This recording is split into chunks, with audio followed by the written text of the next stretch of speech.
नमस्कार दोस्तों, word of discipline investor channel पे आपका स्वागत है। रिजल्ट घोषित हुए बालकृष्ण इंडस्ट्रीज के और ये जो कंपनी है अपने राइस सेक्टर पे काम करती है।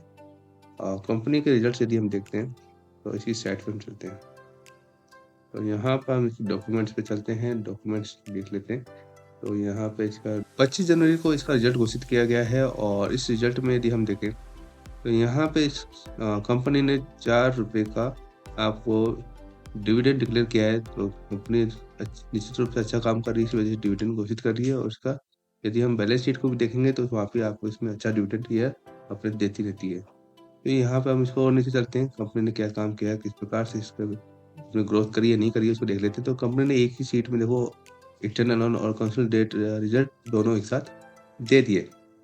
थोड़ा इसको साइज को बढ़ाते हैं और साइज को बढ़ा के हम देखते हैं। तो यहाँ पे आप देखें, नज़र डालते हैं तो इसके रेवेन्यू और टोटल इनकम पर नज़र मारते हैं। टोटल इनकम पर नज़र मारते हैं तो पिछले ईयर इसका जो प्रॉफिट था 2346 करोड़ था, जो इस पिछले क्वार्टर था 2526 करोड़ और इस क्वार्टर में आया 2727 करोड़। तो यदि आप देखते हैं तो ईयर ऑन ईयर बेस पे इसका जो आपका जो लगभग 300 से 400 करोड़ के आसपास लगभग 400 करोड़ के आसपास इसने ईयर बेस पे आपके जंप किया है और लगभग क्वार्टर बेस पे लगभग इसने 200 करोड़ का जंप किया है।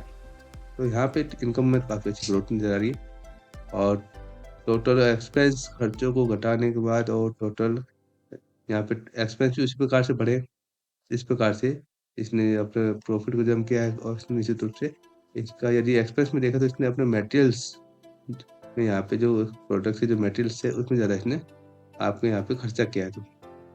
तो निश्चित रूप से मटेरियल पे खर्चा करिए कंपनी तो इसका जो प्रोडक्ट्स है वो ज़्यादा बिक रहे हैं। ये टोटल इसके हम प्रॉफिट बिफोर टैक्स और जो टैक्सेस से हटा देते हैं।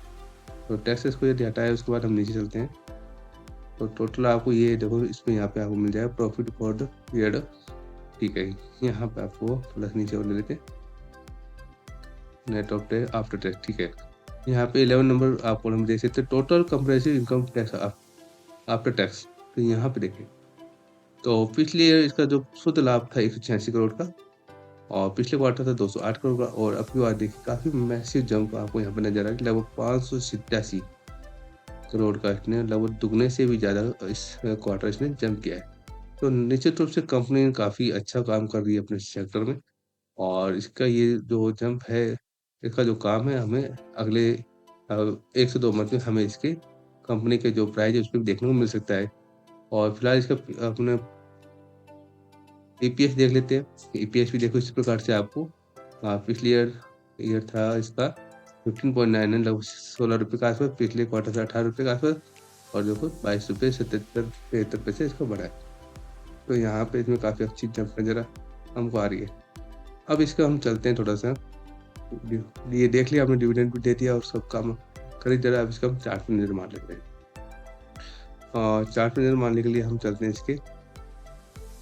ठीक है, अब यहाँ पर आप देखिए मैंने मंथली टाइम फ्रेम पे इसका चार्ट लगाया है और चार्ट में यदि आप देखें तो यहाँ पर आप देखेंगे तो ये कंपनी अपने इस प्रकार से एक कंसोलिडेशन जोन से निकली यहाँ से और इसने अपने एक एरिया को मंथली टाइम फ्रेम पे एक एरिया को ब्रेक किया और ब्रेक करके वापस अपने सपोर्ट पे आई और सपोर्ट पे आ गई। ये महत्वपूर्ण नहीं है, महत्वपूर्ण ये है कि सपोर्ट पे इसने अपना रिजल्ट दिए हैं और रिजल्ट काफ़ी अच्छे दिए हैं। तो निश्चित रूप से हमें यहाँ पे 1 वीक यदि कैंडल्स पे हमें इंतज़ार करना चाहिए और यदि हमें उस पे जंप नज़र आती है तो हमें निश्चित रूप से अपने इसमें अपन इन्वेस्ट करने का विचार कर सकते हैं। इन्वेस्ट करना नहीं करना आप पर डिपेंड करता है। तो इस प्रकार से इसके रिजल्ट थे। वीडियो कैसा लगा उस पे अपनी राय ज़रूर दीजिए। वीडियो के साथ हमेशा और चैनल के साथ हमेशा बने रहिए। थैंक यू, धन्यवाद, जय हिंद।